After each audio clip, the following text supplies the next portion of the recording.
So I know that we almost saw you make a transition to MMA for a while. I remember it would be teased, and I would always hear like news articles and stuff about it, and I was stoked for it. How serious did the talks get for a potential move to MMA or the UFC when that opportunity arose?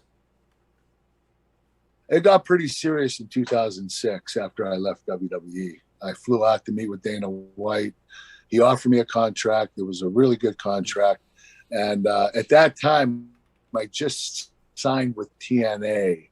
And I didn't want to ruffle the feathers by Mm-hmm. telling TNA, listen, I'm going to go MMA. Because Dana White, when I told him I signed with TNA, he said, well, you can't do both. You Oh, have to do one or the other. yeah. You can't do both. I said, well, I'm going part-time in TNA. I can do both. He said, I can't have you do both. I need you full-time. And so I had to decide, and I already signed with TNA. So it was like, oh, well, I might as well continue. And in the back of my mind, I was thinking, I broke my neck 5 times Yeah. already.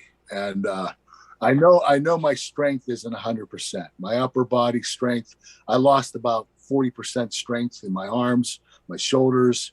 I had trouble with motor skills in my fingers. So my neck was probably the reason why I didn't follow through with MMA.